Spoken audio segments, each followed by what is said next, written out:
No, as far as space economy is concerned, I think in the last 3 or 4 years there's been a quantum jump.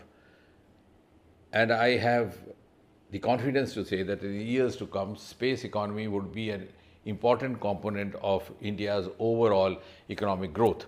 And this has been possible because under the leadership of Prime Minister Modi, just for 3 or 4 years back, we were able to liberate the space sector, unlock the gates of Sriharikota to the private players, and the results have been amazing. Amazing in the sense that in just about 7-8 months, beginning from 1st of April to 31st of December 2023, we had an investment of more than 1,000 crore from the private sector. We are today an $8 billion US dollar economy, and as the current budget mentions, we hope to rise 5 times in the next 10 years and be about 44 billion US dollar economy. And that's because in the last 2-3 years after the new space policy was adopted, it was a very scientifically conducted approach was adopted. We had an interface called InSpace, then a PSU in place called New India Space Limited, and a whole lot of integration and coming out of the silos in which some of our sectors are working, most notably the space sector, has actually given it a tremendous boost in the last 3-4 years. We were just one-digit space startup till about 3 years back. Today we are close to touching the mark of 300, and some of these startups are of the world potential.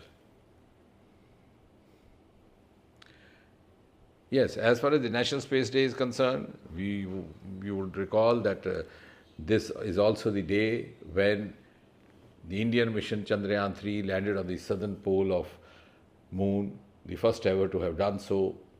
And it is an amazing feat in the sense that the ISRO was set up in 1969, which was the year known for the first human being having landed on the surface of Moon through an Apollo mission, Apollo US mission, and the name of the person happened to be Neil Armstrong, and we were just taking off. But today, India's Chandrayaan mission was the first to land on the South Pole. So you can see there was no dearth of talent, there was no dearth of acumen, there was no dearth of commitment in our scientific brains and scientific researchers and even our scientific experts.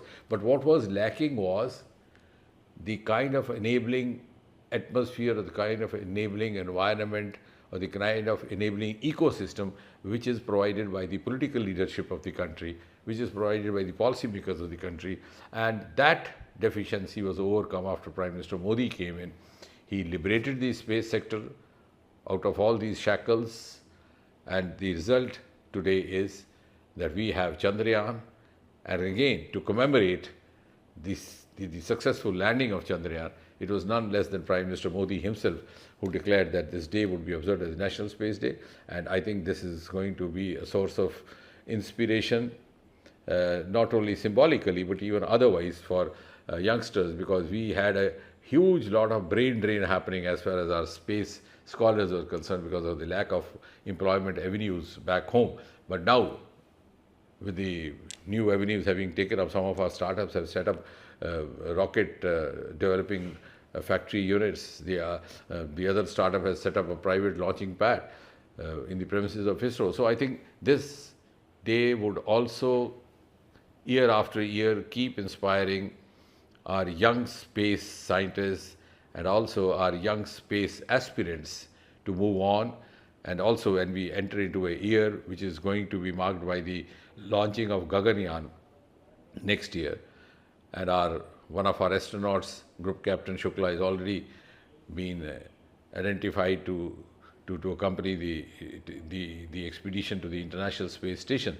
So I think the National Space Day 2024 has more than one messages to convey for a different group of citizens, even those who have not direct stake with space, who are just common citizens of India, but they have a feeling of esteem that now India has come. India is now a frontline nation of the world and a nation to reckon with.